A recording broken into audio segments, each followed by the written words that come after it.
What's up, everybody? Welcome to the Phil and Leroy the Judgmental Podcast. I'm Leroy, no Philip, because this is our pro wrestling show. And I got with me my cousin back again, Josh. I guess we'll call you the Big Stat since this is a pro wrestling show.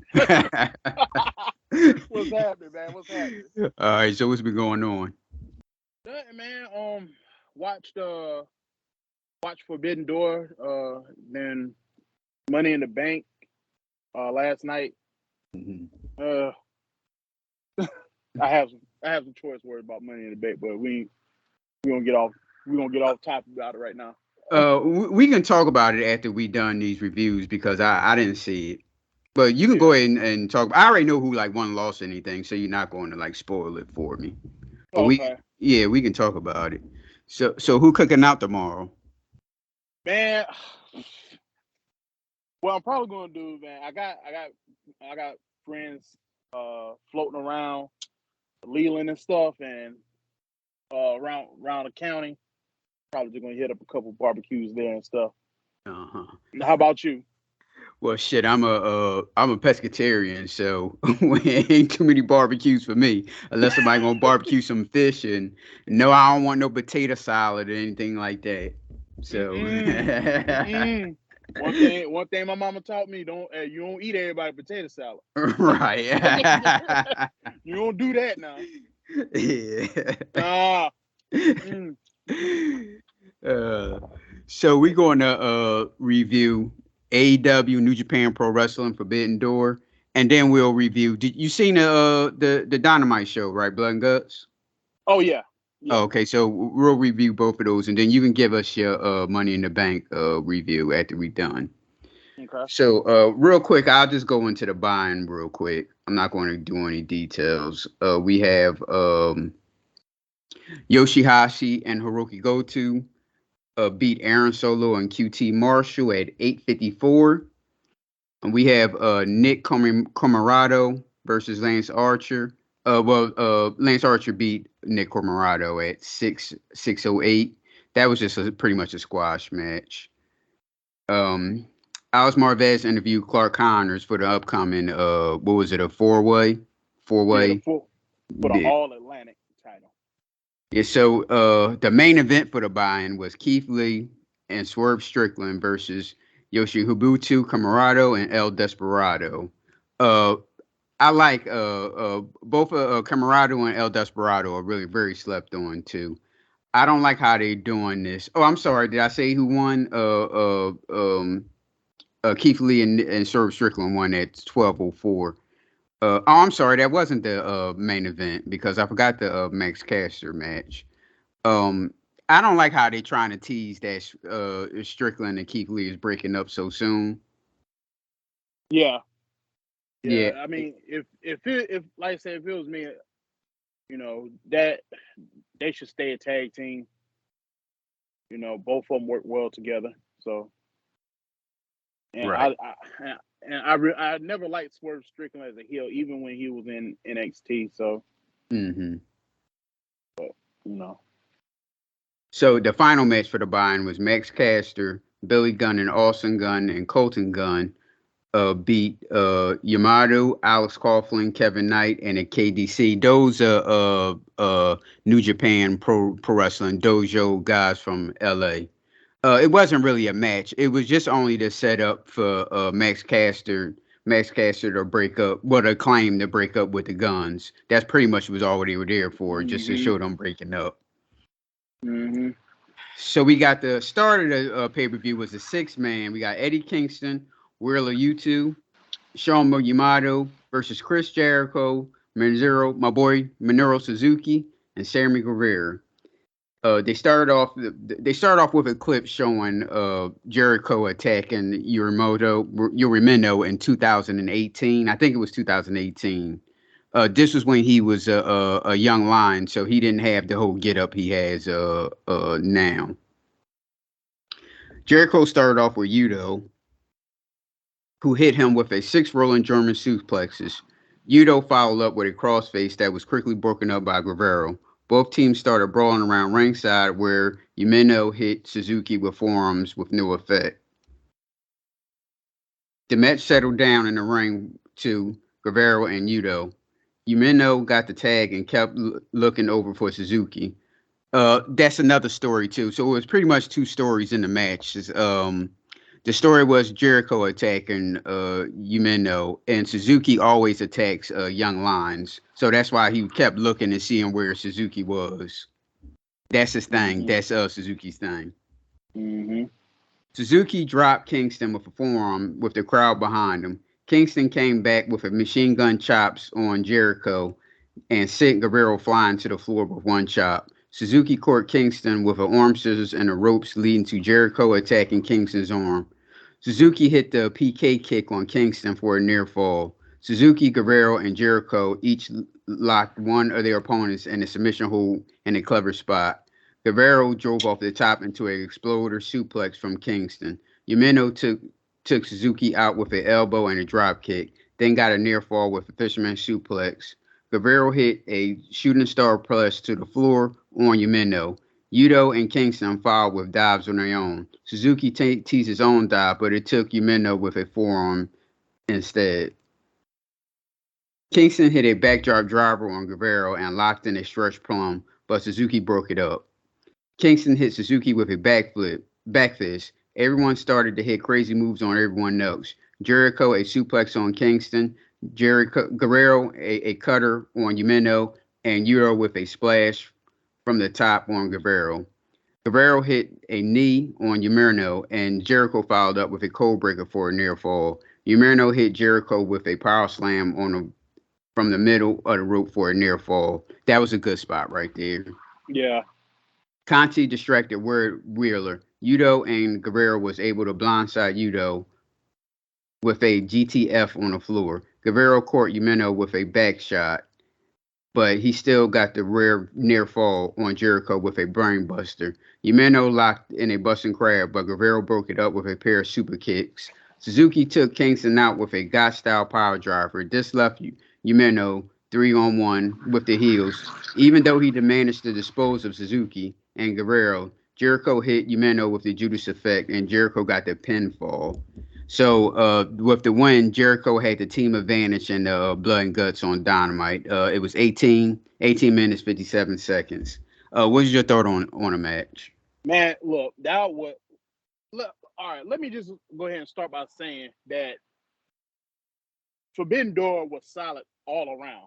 You Yes. know, all like I said, there were a couple missed spots, but overall, every match was probably a, a 4 or 5 for my liking. Right.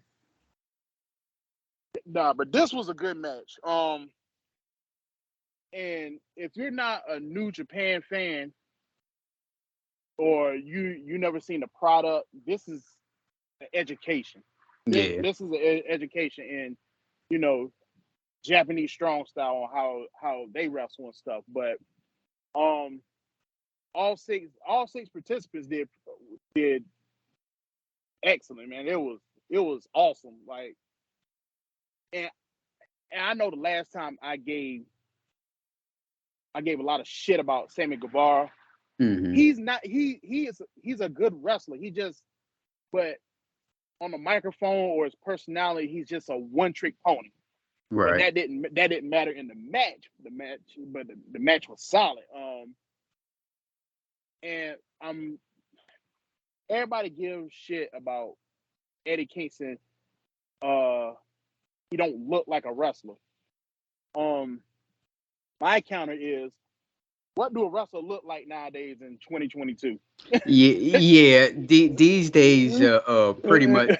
These days are different than it was Yeah, back then. See, yeah, back then you had to be 6'5", 300 pounds, muscles everywhere. So yeah. nowadays all that stuff don't fly. Because Chris Jericho was like the little guy in WWE, but look at how he is now. He's taller than Uh-huh. everybody, pretty much. Mm-hmm. And here's the thing. There was a brawler, a high flyer, and a technician for both teams. Yes. So that worked that in a way that worked out beautifully. And Shooter Umino, God knows, I've never seen his match.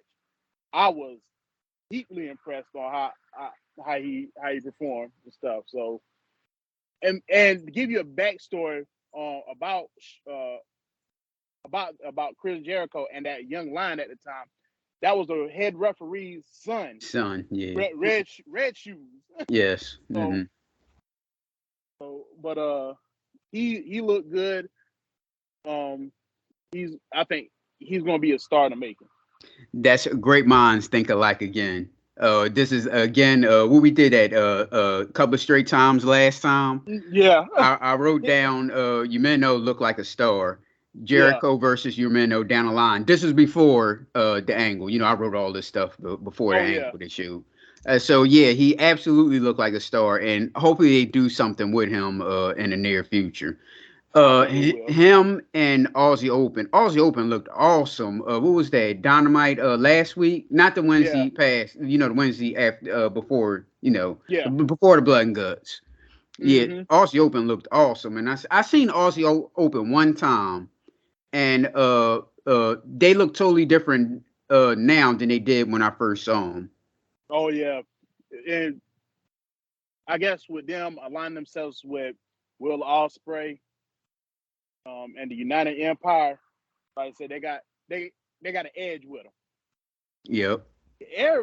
Everyone from the United Empire got an edge with them. Mm-hmm. Like I said, like I said, this is an educate. This is an education to the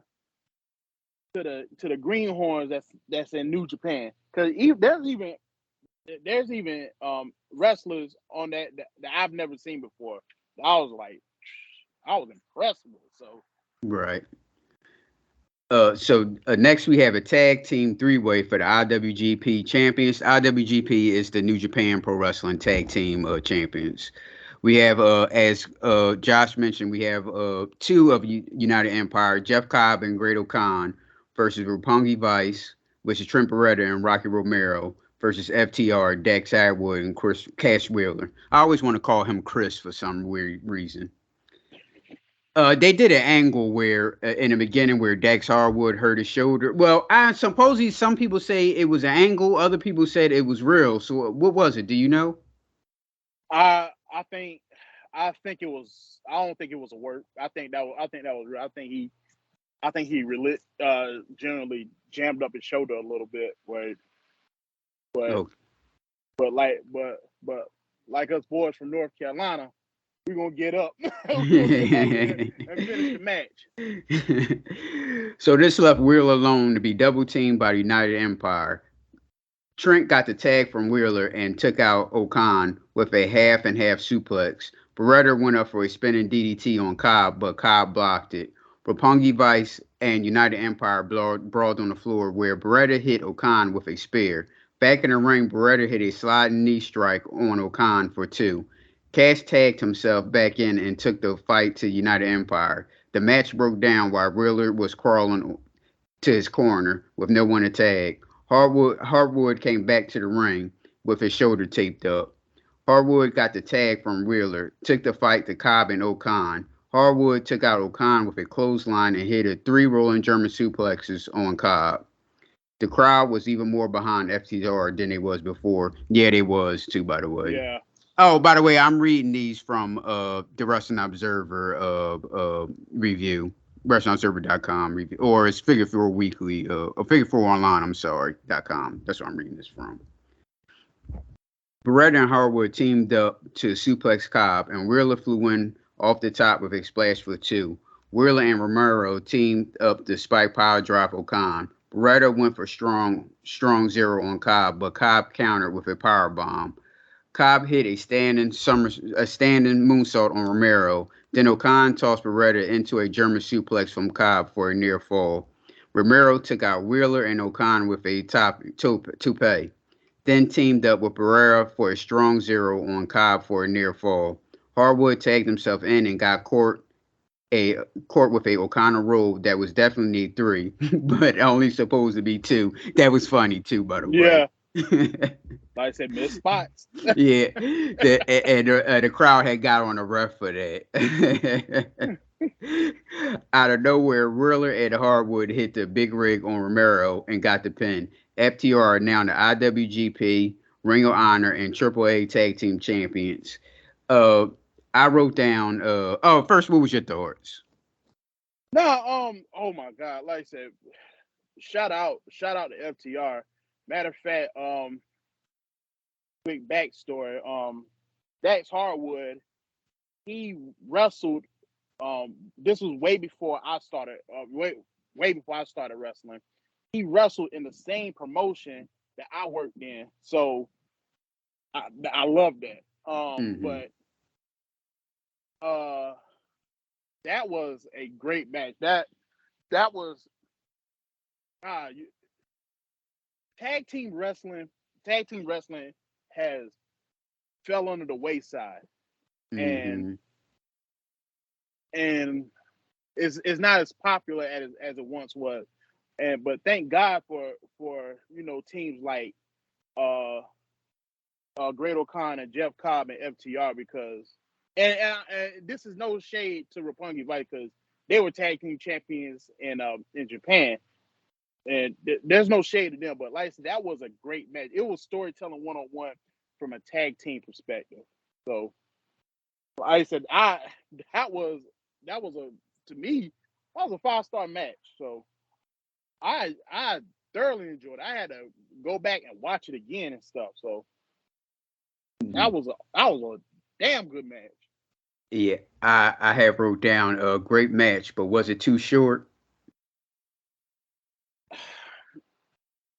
Oh man, that's a great question. For a triple threat tag team match, I could see that. What was the time on it? Hold on, I can tell you. I didn't even put it down on here. It was let me see. 16 minutes and 21 seconds. Yeah, for a triple threat tag team match, that could have went, I would say, 4 to 5 minutes a little longer. Right. Like I said, but you got to understand satellite time and all that jazz.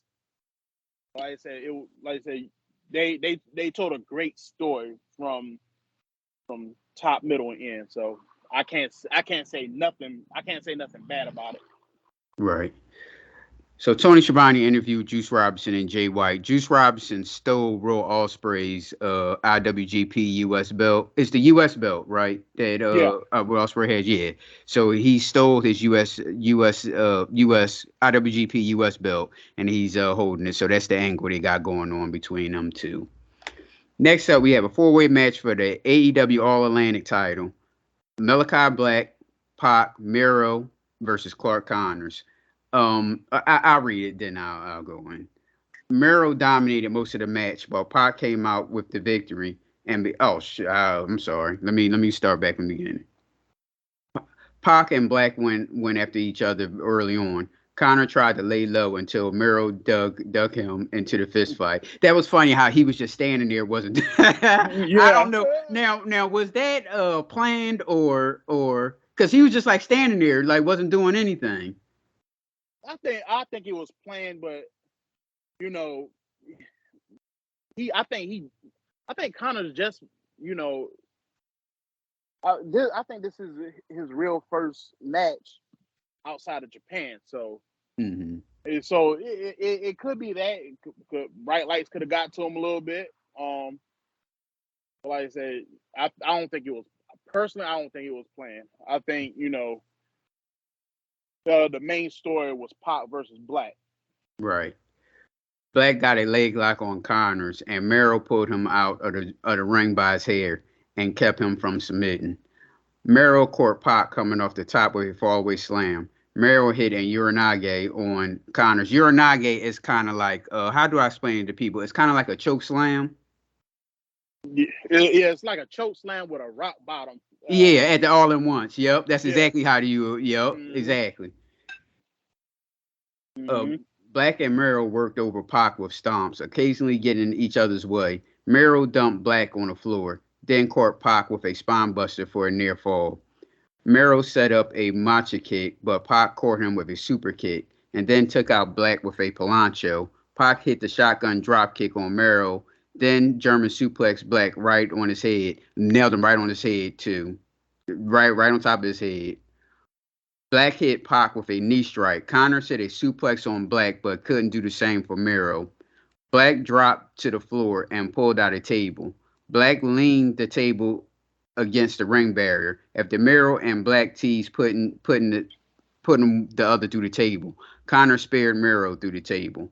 Back in the ring, Connors hit Black with a spinning power slam, then caught Pac with a spear. Connor hit the trophy kill on Pac for a near fall. The crowd started getting behind Connors with a "Let's go Clark" chant.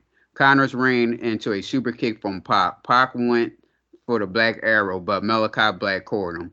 This set up a superplex stacker spot with Mero on the bottom and power bombed everyone.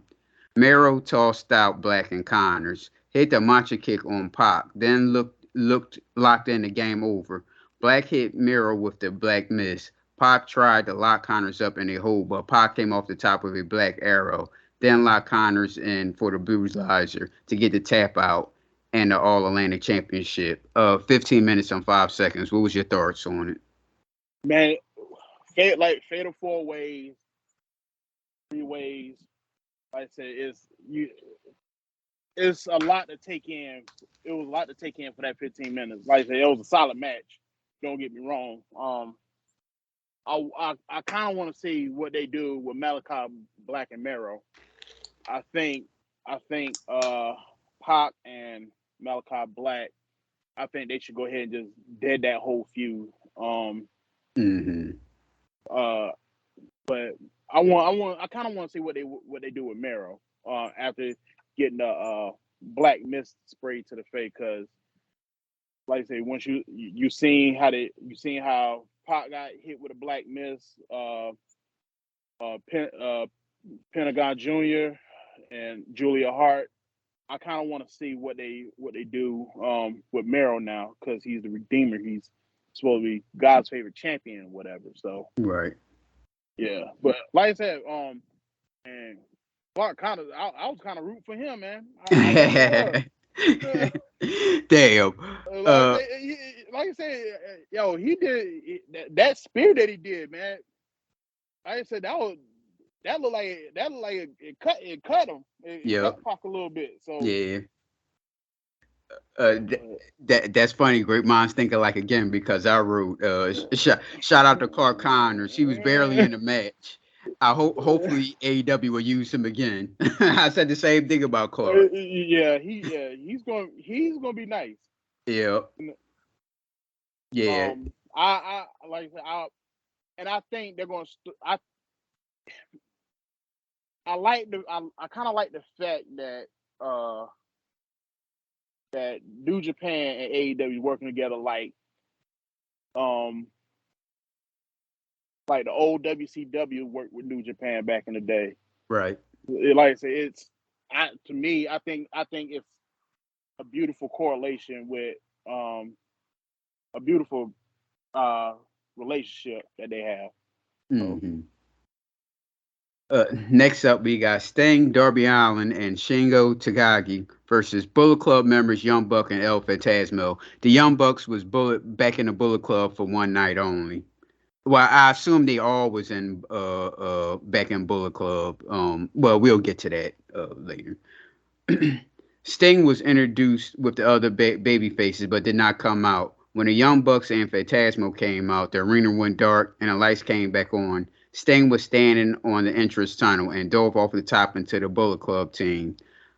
Allen took out what the hell is his name? Hukuleo? Yeah, who was that? I don't remember that. Oh man, who is Hukuleo? I think he's one of the descendants of the Wild Samoans. Okay, yeah, that was the big dude that was there. Haku's son. I'm sorry. Yeah. I'm sorry. Cause I'm wondering, like, who in the hell was that? Yeah, that was the big dude there. That was Haku's. I'm assuming that's his youngest son. Where's the other two sons at? They're in the independent somewhere. So they're not in New Japan anymore? Wait a minute. No. Shit.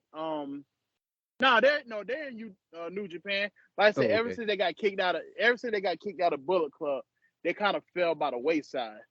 Oh, But they're okay. still there. All right. Yeah. Because I was wondering, like, this would been great for them to been on the show. Oh I yeah. I haven't watched the New Japan. The last New Japan show I looked at was probably the Tokyo Dome shows, if I'm not Mm-hmm. mistaken.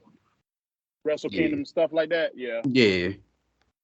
Mm-hmm. Uh, Allen got triple teamed in a Bullet Club corner, and Excalibur pointed out this is the first time Allen and the Young Bucks have touched in the ring.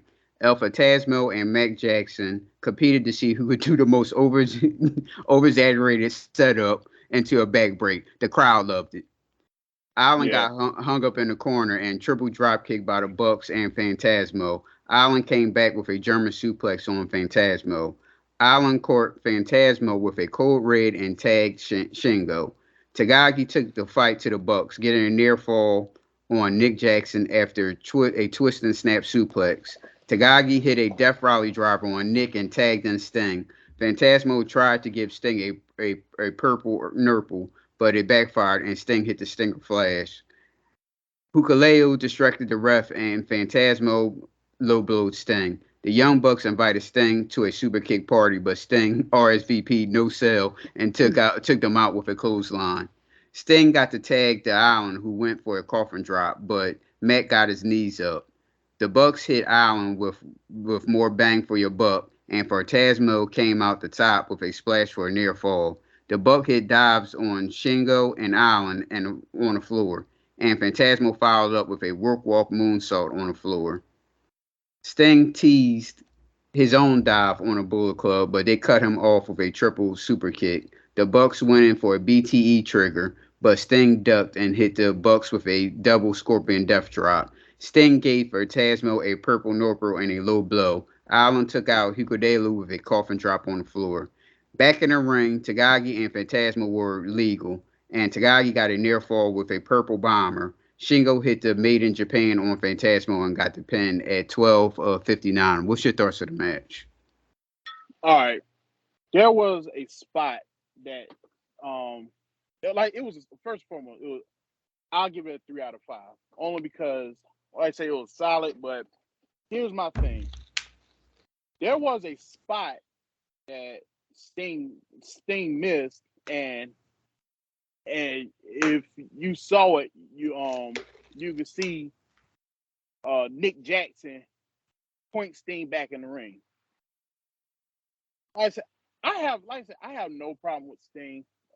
Like I said, any if you like I said, Sting can miss 10 out of 10 spots, and I'll still forgive him. But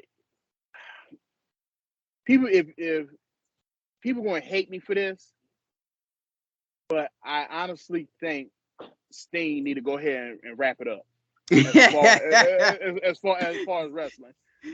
Like I said, don't get me wrong, he's a hell of a personality, but Sting is Sting got nothing left to prove in the business. Like I said, Right. Sting's pretty much done it all that he had to do. So I I honestly think Sting should just stop wrestling. You know, be be be Darby Allin's manager. So I mean, Yeah. but other than that though, the match was good. The match was solid. hmm I wrote a good match. Shingo and El Phantasmo are slept on. And I wrote down the only negative is a 63-year-old Sting, no selling. Yeah. Now, I agree what you said about the. I don't see anything wrong with Sting wrestling if there's a major show, and this was kind of a major show.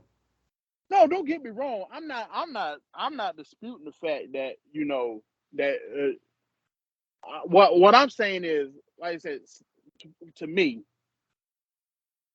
I'm afraid that Sting is, you know, Father Time is undefeated. Hmm. You know, the body gonna wind up failing on him. Right. So I'm worried about his his uh his body. Mm-hmm. After because 60 something years old is not a young person's age. He's not a Right. young man's age. So like I say, he may be in great shape. He may got six, eight abs. I don't know, but I honestly think that to me, he's done it all in the wrestling business, like Ric Flair. Mm-hmm. Like I said, and Ric Flair's having his last match sometime soon, and Uh, I kind of don't want to see that train wreck either. But that's uh, neither here nor there. End of July. Oh, okay, yeah, but like I said, I just think things should just pack it up. Personally, not because he's going to embarrass himself, because I'm afraid he's going to get hurt, and he's significantly going to hurt himself, and once he significantly hurt himself, that to me that ruins the mystique of his legacy and stuff. Right.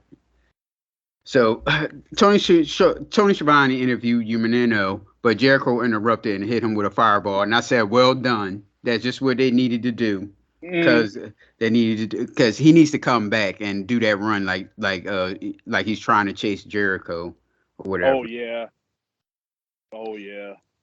Next up was the AEW Women's World Championship: Thunder Rosa versus Tony Storm.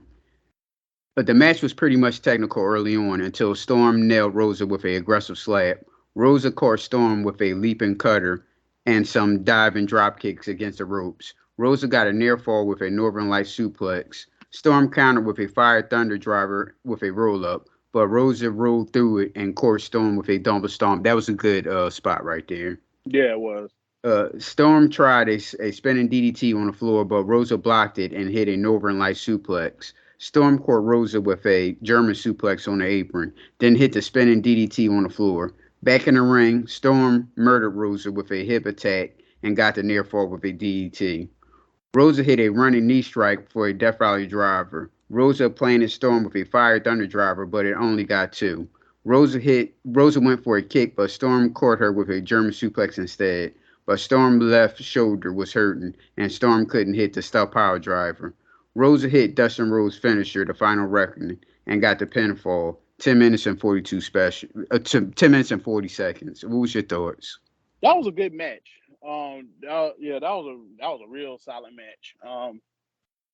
I'd say it was classic wrestling, I guess. It was a classic wrestling match. Mm-hmm.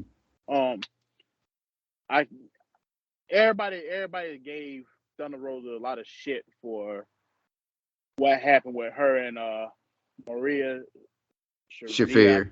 Shafir, Yeah. yeah, about sandbagging and stuff. But like I say, I I chalk it up to her being tired, pretty much with me. But Now, people were saying that was Shafir's fault. it could it could be, like I said, it's Shafir hasn't been wrestling a long time. Not in the sense that Thunder Rosa has. Right. So you know, but I like I said, I've always liked Thunder Rosa. Ever since I saw her in Lucha Underground and stuff. Not yeah, Lucha Underground. Uh, like I said, and it, it, I'm really wanting to see what this tag team looks like in the future. But I'm jumping ahead. I'm jumping ahead. So With Shafir and oh, you no, mean Tony Storm and Rosa Thunder, versus Thunder, yeah, yeah, Nyla Rose Shafir. and Shafir, yeah. Yeah, okay. Yeah. So next up is the IWGP US Champion Will Ospreay versus Orange Cassidy. I mentioned before that he doesn't have the USA Championship belt, but he is the champion. Cassidy wrestled with the hands in his pocket while mostly avoiding contact from Ospreay. Ospreay caught Cassidy with a hot shot to take the advantage, then splashed Cassidy against the ring barricade with help from Aussie Open. Osprey hit a spinning side backbreaker for a near fall, then slowed the pace of the match. Osprey locked on an abdominal stretch, then stuck his hands into Cassidy's pocket and pulled out a middle finger. Cassidy caught Osprey with a crossbody, but Osprey didn't let up. Osprey hit a diving elbow to the back of Cassidy's head for a near fall. Osprey hit the Kawada kick on Cassidy, but Cassidy fired up and came back with a drop kick. Cassidy hit his own low impact version of the karate kicks on Osprey, but was not impressed. Cassidy caught Osprey with a super kick and then really unleashed the Kawada kicks. Cassidy avoided an Oz cutter, then countered a suplex with a stun dog millionaire. I'm sorry. Cassidy hit the Michinoku driver for a two. Cassidy hit another spinning DDT. Cassidy took out Aussie Open, then hit a diving DDT off the ropes for a near fall. Osprey caught Cassidy with a Spanish fly. Osprey hit the cheeky Dando kick in the corner. Cassidy and Osprey fought to the top, and Cassidy sent Osprey into the camera mounting on a post. Cassidy then started selling an injury in an attempt to lure Osprey into taking a chance, and it worked. Cassidy caught Osprey with a beach break for a very close near fall. Osprey came back with a cutter for a near fall. Osprey went for the hidden blade, but Cassidy avoided it. Osprey went for the Stormbreaker, but Cassidy countered with a runner into a cradle for a near fall. Osprey hit the hidden blade, but only got two, and the crowd went nuts. Osprey was shocked, but went right into the Stormbreaker and got the finish. After the match, Aussie Open beat up on Cassidy. Rocky Romero and Trent Beretta tried to make the save, but got laid out. Then Kenayushi Sabaro. How do you pronounce his name? Sabaro. Yeah, yeah, Uh, Shibata. music played and the crowd went nuts.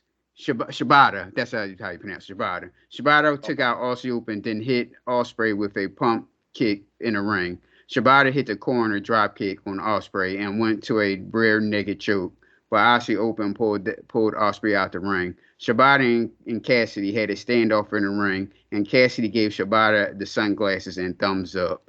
The match was 60 minutes and 44 seconds. The background on Shibata is he's a strong style wrestler, and Hmm. he was severely injured with a spot with Okada, who was on his card. They did a headbutting spot, and he got a brain injury. I don't know what year this was. This had to be like, well, like 2017, 18 maybe.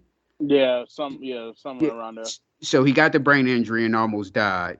And so after that, he couldn't wrestle anymore. So now he's the coach of the LA New Japan Dojo. They've been teasing. If you watch this match, you would see that nobody really hit him. Osprey hit him on his back, in his back. They never did any type of anything close to his head. And they've been teasing for a while that he's coming back, but I don't know how would any doctor or commissioner, I don't know what would you call it, let him wrestle again. But they've been teasing this for a while. So what is your thoughts on the match? Okay. Well, before we talk about Shibata, let me let me say this. That was probably the second best match of the night. That was probably the second best match of the night. Um, I mean not Will Ospreay, but Orange Cassidy has got to be the smartest wrestler in professional wrestling today. Just he gets over in some ratty jeans and a lackadaisical thumbs up. He goes toe to toe with probably one of the best athletic wrestlers in pro wrestling today, Will Ospreay. Will Ospreay ain't no slouch. Mm-hmm. He, like I said, he done beefed up. He could probably very well be um a New Japan champ. Hell, he could probably be a champion in the United States if he wanted Yes. to. Yes. Um, this was a well thought out match. This was this was this was this told a beautiful story. I mean, this had great spots. And for anyone to say that that Orange Cassidy is a lazy wrestler don't haven't really watched his product. Mm-hmm. He like I said, he's the smartest man in the room. He's the smartest wrestler in pro wrestling right now. By merchandise, by athletic ability, like I said, the man barely talks. He gets over on a crowd. Yes. You don't have that nowadays. Yes. So, like I said, you have people saying, we're gonna talk them and get ticket sales. Not with Orange Cassidy, you don't. Mm-hmm. And with Shibata, like I said, yes, he is the LA Dojo head coach. And I seen the spots where they really didn't do nothing to his head or something. And like I said, I part of me wants him to come back, part of me don't. All right. Here's a question. Here's a question for you. Would you feel some type of way if he came back, but he had one of those? Let's just say he had one of those, kind of like a sparring headgear. I don't have no problem with that. I mean, no, I don't have no problem with that. He Mm-hmm. probably wouldn't, but personally, I don't have no problem with that. And head injuries are tricky. You see what happened. You see what happened with Bryan Danielson, Right. in his struggle. So, Now, pause right there. Now, with Bryan Danielson, because we can mention it because that match is coming up, the match he was supposed to be in. Now, does he have a concussion or is it other injuries? Because they're not really saying what it is. it's a concussion. Yeah, because he kind of mentioned it when he was talking about how he can still read and all that type of stuff. Mm-hmm. Right. It's a concussion, and like I said, he need to take all the time he can. Like I said, and especially with the fact that it's a head injury, and he having like I say he had to retire because of a head injury. Check, double check, triple check. Like I said, so Right. Hmm. Well, like Josh mentioned, this was the match that Bryan Danielson was supposed to be in against Zack Sabre Jr. And surprise was Claudio Castagnoli, also known as Cesaro. First of all, when he came out and a crowd was going crazy for him, it almost looked for a split second that he was about to start crying. For a split second, it looked just like he was about to start crying because from what they say afterwards, that he didn't expect for the crowd to be into him like that. I don't know why. Why wouldn't he? Uh, we, with we we know he was good enough, but he never got the push that he deserved in the that's WWE. thank you. That's what I was just about to say. That, like I said, they should have made him world champion at least 2 times, Right. at least twice. Mm-hmm. That he like I said, that's one thing about WWE. They so badly undersell. They undersold him. He was the most underutilized wrestler or sports entertainer that they had. Right. But to see him see him actually as Claudio Castagnoli, love it. Mm-hmm. All we missing right now is Chris Hero, and we got the Yes. Kings of Wrestling. Yes. Uh-huh. Did Chris Hero didn't retire, did he? No, Oh, okay. Uh, uh Casanoli hit the forearm and a neutralizer and almost got the 3 count in the opening 30 seconds of the match. Sabre dropped to the floor. Casanoli hit him with a running forearm against the railing. JR put over Claudio like $1,000,000 on a commentary. Yes, he did, by the way. Sabre tried to work on Casanoli's arm after he ran into the ring barrier. Casanoli hit a long delayed vertical suplex. Sabre caught Claudio with a knee bar and the ropes, then against the leg apron. Sabre alternated between going after the injured arm and the injured leg. Sabre snapped Casanoli's fingers. Sabre avoided a charge in the corner and twisted Casanoli's neck. Sabre worked over the arm, but Casanoli came back with a pair of backbreakers and charged in European uppercut. Sabre took Claudio down with an armbar, then transitioned to the triangle choke. Claudio powered up and tried to send Sabre out to the floor. Both guys stumbled over the ropes, and Sabre held on to the hold. So Casanoli picked him up again and walked Sabre to the stairs to the apron and dumped him in the back of the ring. Yeah, that was a good spot back right Yes, there it when he was. did that. Casanoli teased the giant swing, but Sabre countered with a guillotine. Casanoli set up Sabre for a suplex, but Sabre countered into a submission. Casanoli countered with a European forearm, then hit a super gut wrench suplex. Casanoli went for the swing again, but Sabre got to the ropes. Casanoli hit a forearm for a near fall, and a crowd kept asking for a giant swing, and Claudio got it for 5 rotations before his arm gave out on him. Claudio went for a sharpshooter, but Sabre countered with a heel hook. Casanoli countered to the back with a sharpshooter, but Sabre escaped. Casanoli hit a double stomp for a near fall. Sabre taunted Casanoli into giving him an uppercut. Caught Sabre caught Casanoli with a choke, then tied up Casanoli with a submission. Sabre hit a series of kicks for a near fall.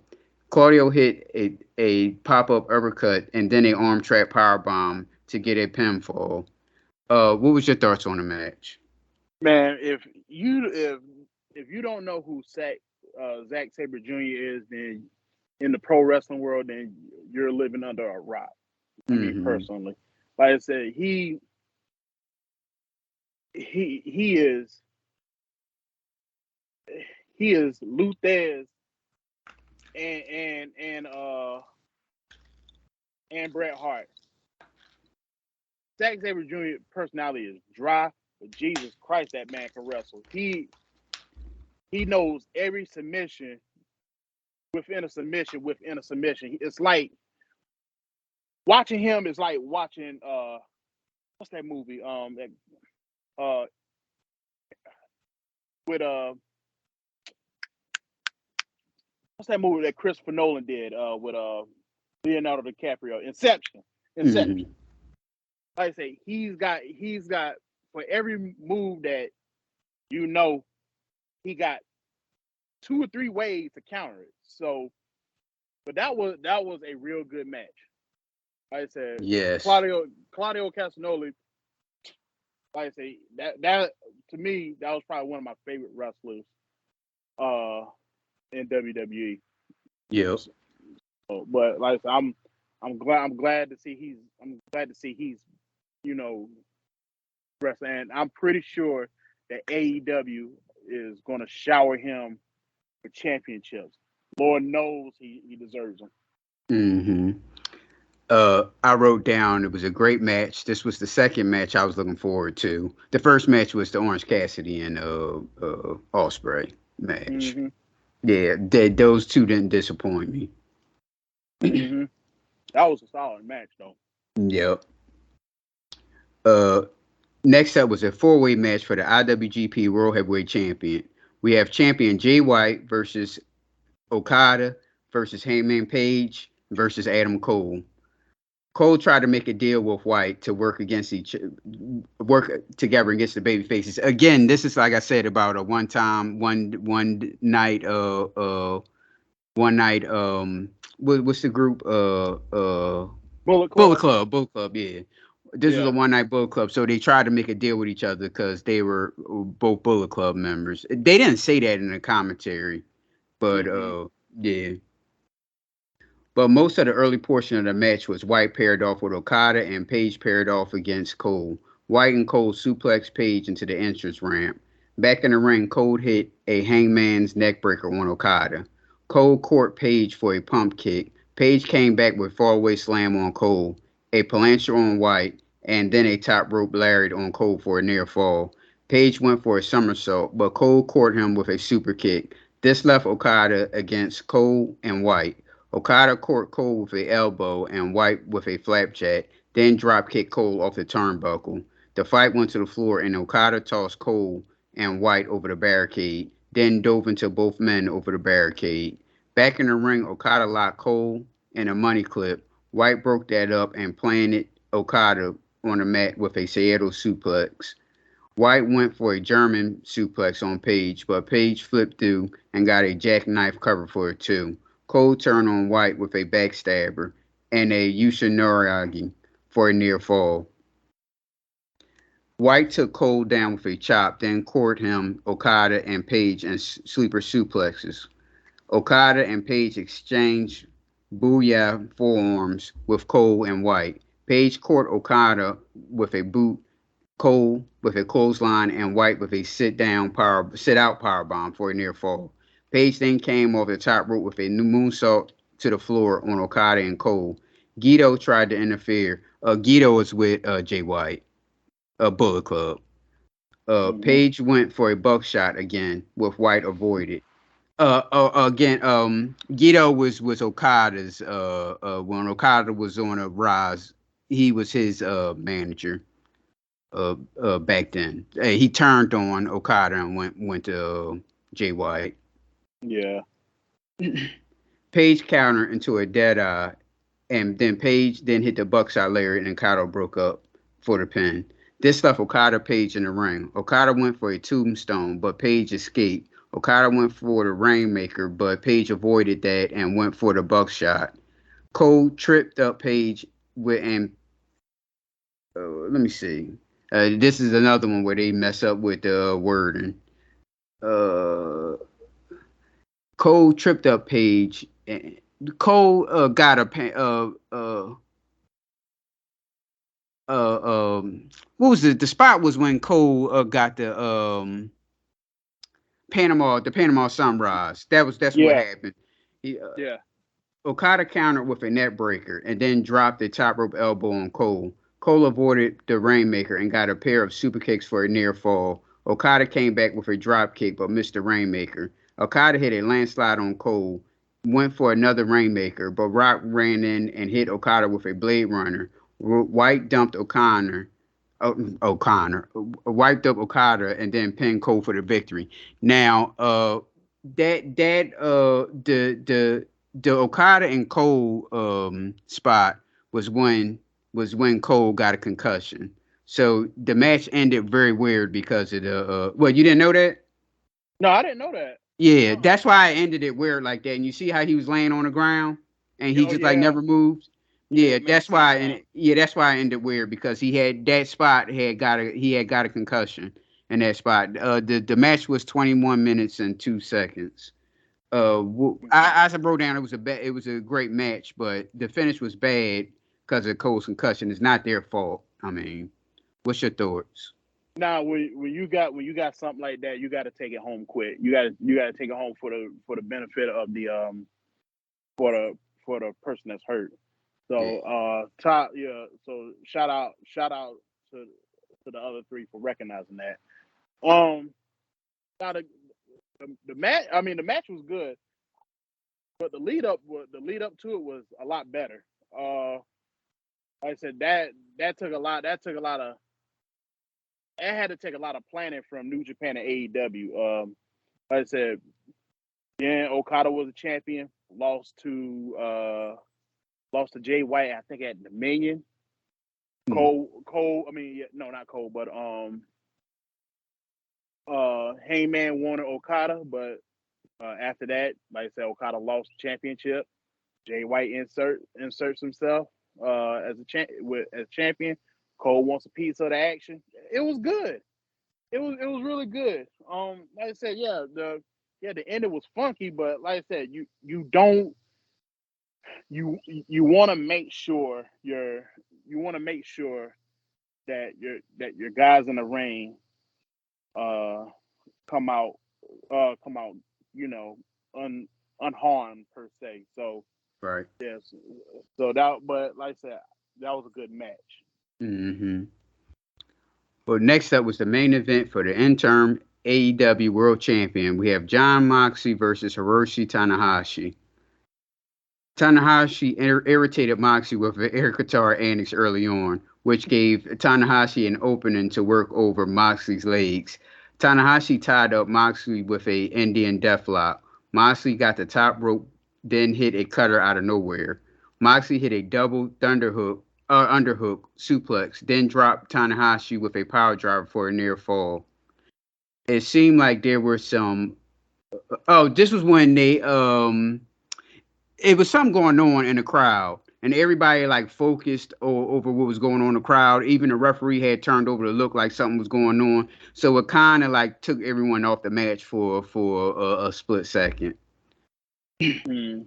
Moxie locked in a Texas cloverleaf. Moxie transitioned it into a crossfire, and Tanahashi got a rope break. Tanahashi came back with a sling blade and worked over Moxie with body shots. Tanahashi hit with a somersault senton for a near fall. Moxie ducked under sling blade attempt and clotheslined Tanahashi to the floor. On the floor, Moxie whipped Tanahashi into the ring barricade, then sent him through the table with a uranagi. Tanahashi barely beat the 10 count. I thought, well, I'll get to that. Moxley countered with a dragon screw leg whip into a cross arm breaker. Tanahashi caught Moxley with a sling blade that sent Moxley to the floor. Moxley came up bleeding. Then Tanahashi came off with a top with a high fly flow to the floor. Moxley went for a paragon shift, but Tanahashi countered with a twist and shout. Moxley hit a paragon shift and cradled Tanahashi for a near fall. Tanahashi countered a second paragon shift, hit the Kimiyogi, and then came off the top with a high fly flow. Tanahashi hit a high fly flow for a second time and went for a cover, but Moxley rolled through with a bulldog choke. Tanahashi fought out the bulldog choke and countered with a rear naked choke cradle for a two. Moxley hit the King Kong lariat, but only got a one count. Moxley hammered Tanahashi with elbows, and the crowd started booing Moxley. Moxley locked in with another choke with a on body scissors. Then the crowd started to chant "Go Ace" for Tanahashi. Moxley tried a bulldog choke, but Tanahashi fought up. Moxley then hit the Death Rider, and Moxley got the pinfall for the new AEW interim champion. That was 18 minutes and 16 seconds. Uh, I, Moxley, he's like iffy to me. I actually think that Adam Page should be in Moxley's spot. He's iffy to me because I don't like that garbage shit. And that when he did that sling blade and he came up bleeding, that was the dumbest thing I ever seen. Yeah, yeah, I agree with you. I agree with you. Wanna But know why? Wanna know why Moxley was booed though? Because because Tanahashi is the Mike Jordan of pro wrestling. right. Like I Hmm. said, you can't say enough about this guy. Like enough, you can't say any bad things about this dude. Like I said, Right. he's if Jesus Christ was a pro wrestler. Pretty true. Yeah. Yeah, but that was a dumb spot. Hmm. That was a dumb spot. Like like I said, it was and and to say Heyman and a Page should have been in that spot. Well, it should have been CM Punk versus Tanahashi, but like I said, CM Punk is hurt, so Right. I I think that Tanahashi and CM Punk will see each other somewhere down the line. Hmm. Uh, yeah, like I said, it's hard to say who should have been the interim who should have been that spot for the John Moxley. And to be quite honest, I wouldn't have put the title on John Moxley. I would have put it on Tanahashi. True. Um, Because that you're right, because okay, he's the intern, so he can defend the title in Japan. And yeah. then they can have when CM Punk is healthy, they can do a match maybe in Japan. Maybe Tokyo Dome may be too far away. Maybe too far Well, away for him. well, like I said, you got the G1 climax coming up. Uh, so you could have done it in a couple months. Because here's the thing about it. If you look at the title picture in AEW right now, you got you got the world champion, tag team champion, TNT champion, TBS champion, women's champion. Then Tony Khan bought ROH, so you got the world television tag team Mm, 6 man. You got over 10 championships. 10 championships within that umbrella. Right. Now if I said I would have put the title on Tanahashi, have him take it to Japan and defend it or whatever, and put some type of spotlight on the RH guys. Yeah. Well, they kind of sort of doing that. I'll get to that after we finish with this. It's pretty much kind of sort of they are kind of sort of doing that.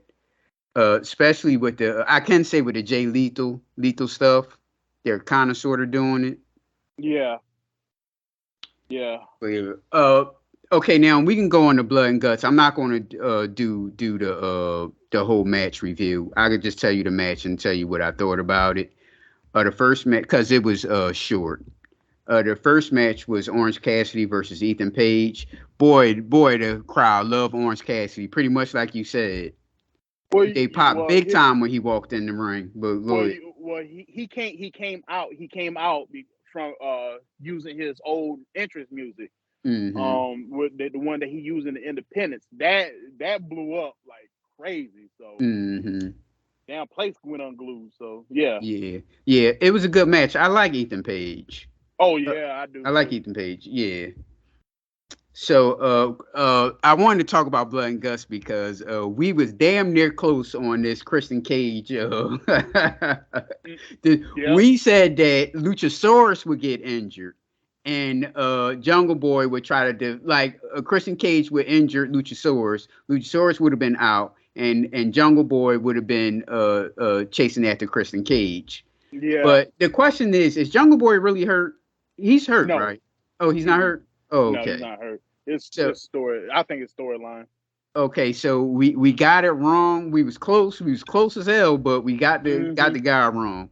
So Christian Cage brought out. Sense. Yeah, Christian Cage brought out Luchasaurus, and it was just a squash match against Serpentico.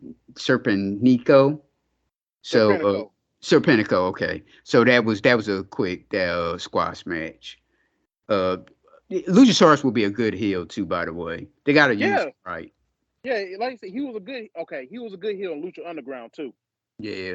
Yeah, don't get it twisted. He was a good heel there. So and like I said, I love the concept of, because it's gonna be a David versus Goliath with Christian Cage, because Jungle Boy is going to have to get to Luchasaurus to get to Christian Cage, and like I said, Christian Cage, like I said, he's big time. Like I said, so I think it's going to be a real good program for Jungle Boy, Luchasaurus, and Cage. So right. So backstage, we got Scorpio Sky and Wardlow had a face to face, setting up a title match for next week.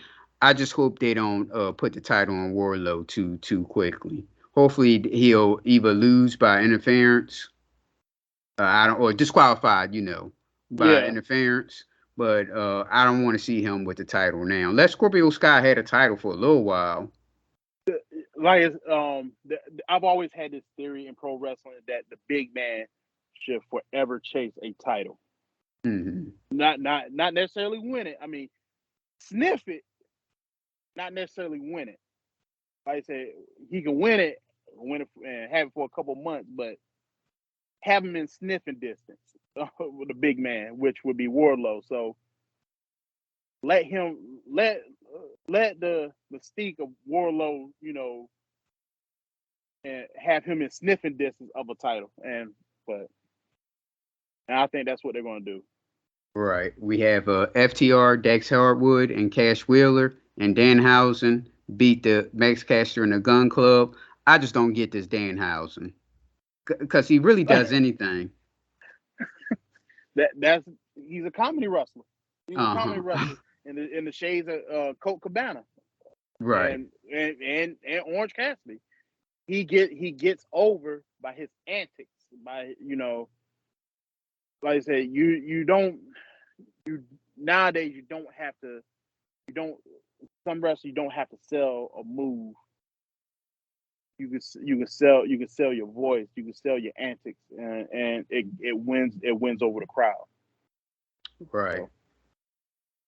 So, Next up was a TBS championship match. My girl Jade Cargill versus Leela Gray. That was pretty much just an angle. Really wasn't a nothing match. And they teased that Leela Gray might be a baddie. I don't know. I'm waiting. I'm really waiting to see AEW make women tag team championships. Yeah. That's why I kind of see this going. I think they're teasing. I think they're teasing it. Yes. I think it's gonna be good. Not Yes. like how WWE done it, but I think it's gonna be a lot better. Now, what do you want to see first? A women tag team champion or a 6-man tag team champion? Because You know, they've been saying that it's a belt, a 6-man belt already made up. you know what? I like to see both, but I think the women's tag team championship would be a lot better because it's gonna serve a purpose. Uh, I think because they use women wrestlers a lot better than WWE does. Like I said, Yes. Yes. there's no there's a hierarchy in when it comes to the championships with the females and stuff, but they're right now. Me personally, I think they're all on an even playing field. You know, Hmm. there's no I don't know. There's no top one person. There's no top one female. Jade Cargill. You know, she's probably the best wrestler female wrestler that they have. But like I said, she can. But then you got Britt Baker, Abaddon, Thunder Rosa, Tony Storm, all them. Hmm. Like I said, and like I said, and they can put on a great women's tag team championship program. So that's what I want to see. 6-man tag. Mm, I can see that, but you know, like I said, ROH already has one. Right. They just don't use them. They haven't used them yet. Hmm. So the main event, Blood and Guts. We have the Blackpool Combat Club, John Moxley, Claudio Castagnoli, and Willa Uter. Eddie Kingston, Santana, and Ortiz versus Jericho Appreciation Society. Chris Jericho, Sammy Guevara, Jake Hager, Daniel Garcia, Matt Maynard, and Angelo Parker. Blackpool Combat Club with Eddie Kingston, Santana, and Ortiz won. We have Santana got injured early. Did they ever say what that was? What the injury was? Did he blow out his Uh-uh. knee? They didn't say. Okay. I've been trying to keep up with it. They didn't say. I'm not really a fan of the garbage wrestling stuff, the chairs and the tables. Now here we go. We have Moxie who bleeded on Sunday. Yeah, Sunday. Yeah. And then he bleeding again on Wednesday. It's too much. Mm-hmm. It's too much there. One was unnecessary. Now if he bled right here, it'd have been fine. But Sunday was just unnecessary to start bleeding. Why? Yeah. Like I said, I'm okay. I know I said last time that I wasn't a fan. I wasn't a fan of Anarchy and Arena match because it was just all over the place. I with Blood and Guts, I saw is I liked it. I like it better because it's inside a ring and it has shades of the old war games. Yes. Mm. So I like I said yeah, but all the blood and stuff like no. Mm-mm. Like I said, you can you can sell me on a Blood and Guts match. You don't have to actually show me blood. Yes. Like I said, WCW was doing it for God knows how long with um with their World War III stuff or whatever it was called, the War Games. Right. So Right. WWE was doing it too. So for NXT. Right. So the reason why it was only what three matches on the show was there supposedly is a COVID outbreak, but we don't know the name of who has COVID or not. They're not going to say. But No. that's why it was like really short. And the thing about the injuries, Meltzer wrote they really need to cut back on crazy stunts and ladders and high risk stuff on television, particularly now when people aren't even moved by it past table break is an easy pop. But there are a million. Sure, it's a pop, but it means little after the pop. It's best to increase the value and spectacularness of the table breaks or the ladder bump off the balcony and dive by doing it less often. He's absolutely right. It's too much Yeah. shit, especially on TV. It's too Yeah. much shit.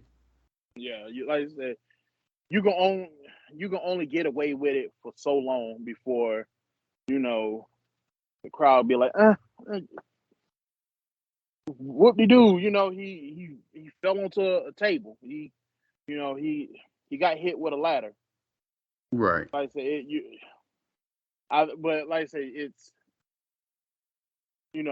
with AEW fans, I think they're hardcore not hardcore as far as matches and stuff. They're hardcore traditionalists, wrestling fans. So you got to give the people what they're asking for, and I think they're kind of asking for more traditional wrestling. Stuff. Good versus evil, not chair shots and getting blown through a table and whatever. Like I said, Hmm. it's gotten old. Yes. Yes. So, what was your thoughts on Money in the Bank? Oh man, Money in the Bank was I I was I would say it was dry. Uh, and don't get me wrong. Don't get me wrong. The Usos versus the Street Profits was the match of the night. By Hmm. far. Um, I know WWE doesn't like to put WWE really haven't put a lot of emphasis on tag team wrestling, but the four, you know, they they did that shit. Like I said, that was impressive. Montez Ford from the Street Profits is going to be a single star here. I think he's going to be the next Shawn Michaels. Now, is he still in the doghouse from about to get in a fight with the fan? No, no, Okay, because they said if it wasn't for his wife, they would have fired him. I don't believe it. Montez Ford is probably is you're gonna need a guy like that. You're gonna need a dog. He's a dog. He Now on SmackDown, they tried to tease that they were going to break up. Did you see SmackDown? uh-uh. Well, they did a SmackDown. They did one of them face to face press conferences with the Usos, and Mm. the commentator brought it up how there's some distinction between them two, and he was like, no, we ain't no, it's nothing going on between us. I'm like, where'd that come from? That came from out of nowhere. Yeah, that came out of thin air. I think they jumped the gun with that one.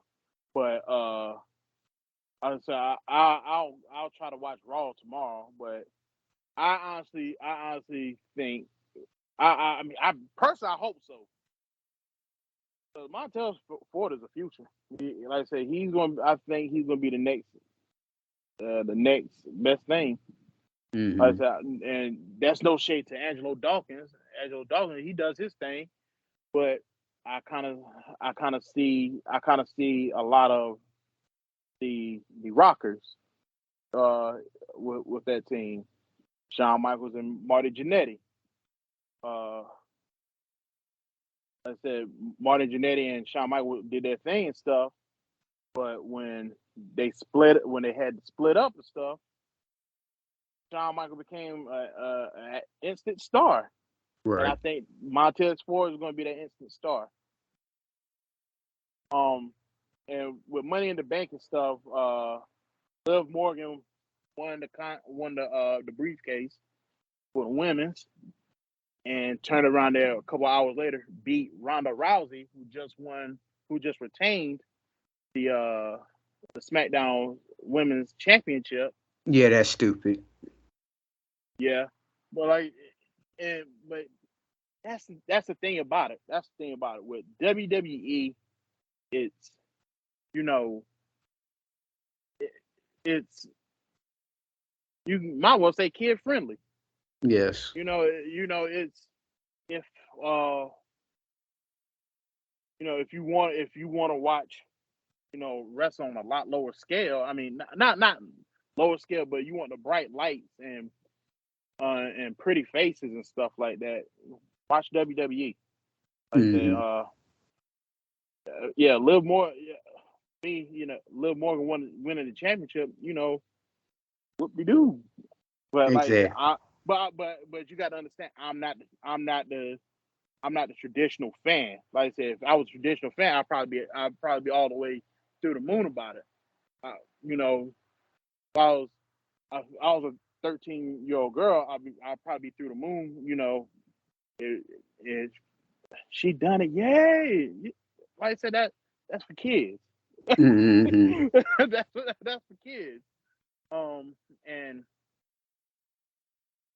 what was the other one? The men's Money in the Bank. Theory winning that. Yes. Mm-hmm. I'm iffy on Theory. Well, they're like really high on him. Yeah, This is a way that he can get in the mix with Roman and Brock because he has that Money in the Bank briefcase. So that puts him on that level. Oh, well, I hope. You know what though? I hope so. I hope that. I hope they. I like I said, I'm iffy, but I hope they put the title on them only because I'm tired. I'm sick of watching the same old song and dance with Roman Reigns and Brock Lesnar. Right. Um, like I said, WWE has it feels like it has a long tradition of you know taking a good storyline and just grinding it until there's nothing left. They did that with like I said, Roman Reigns and Brock Lesnar, New Day and the Usos, uh John Cena and Edge and Undertaker. Like I said, I appreciate a slow burn storyline, but Mm-hmm. they keep pushing out the same thing over and over and over again. And so like I said, I'm iffy on Theory, but I hope he takes the championship off of one of them two at SummerSlam. That way, uh, we can have like a brand new era of WWE. Right. Right, because they need some fresh faces on top, especially because Brock Lesnar is a part-time employee. Yes, Roman Reigns might be a movie star in what next year or a year and a yes, half. So yes. you got to put someone up in that spot. Yeah, I don't see nothing wrong with their putting. They're trying to do something. They're trying to put Austin Theory in that upper tier slot. I mean, he's talented. He's been talented since he was in NXT. Hell, he's been talented in the independents. Hmm. Like I say he's. It's just to me he's got a weird vibe, especially when he has a cell phone taking selfies and whatnot. It's Right. just so damn weird. To me, I just don't get it. I don't get it. It's not a gimmick that I can get. It's not a gimmick that I personally can get behind. Hmm. So, but like I said, can it, will he be a good champion? I don't know. When he had the U.S. title, it meant nothing to me. It did nothing. Right. So Well, maybe he'll cash in his briefcase, but he won't win. No, I mean, I hope he does. I hope he does win. Mm-hmm. I hope he does win. Like I said, I want to see guys like him and Riddle have the come up. Like I said, you know, I think they're good enough to main event a pay-per-view or a premium live event, however WWE you want to call it. Is Ricochet good enough? He can be, he should be, but Mm-hmm. he won't be. he won't be. Yeah, he should be. He could be, but he won't be. No. Mm-hmm.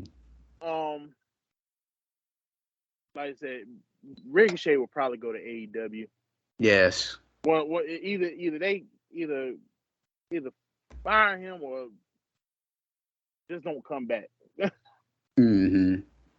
I'm getting to see why. I'm starting to see why a lot of these ex WWE guys are going over to AEW or Impact Wrestling. So, Mm-hmm. yeah. but Matt Riddle and Austin Theory, even that big Indian dude, Veer Mahan, yeah. Yeah. That's Yeah. not the one that dances. You talking about? No, I think that ain't Shanky or something. I don't Mm-hmm. know. Yeah, no, I'm talking about the one with the The head wrap, the muscular, the muscular the one. muscular Okay. one. Yeah. Yeah. He's talented. Hell, his tag team part that's still in NXT now, he's talented. Sanga. Mm-hmm. He's good. Like I said, WWE needs to get off their high horse with keeping Brock Lesnar and Roman Reigns on the top. Like I said, yeah, they're talented, but that ship is sailed. Yeah. So I'm sorry, that's my rant. I apologize. Well, thank you for your rant. No problem. How are on social media? How will anyone reach you? All right, on Facebook, I go by Joshua Evans. On Instagram and TikTok, the Big Stat. And Snapchat, I am _ the Big Stat. That's how you can reach me. Well, you can reach us on Facebook, Twitter, and TikTok at PNL Judgementals, Instagram at _judgementals, or you can email us at pnljudgementals@gmail.com. Thank you, Josh. This was fun. No problem. Remember, get your mind right, get your stats up, baby. And eat a rib for me. Trust me, I will. All right, dude.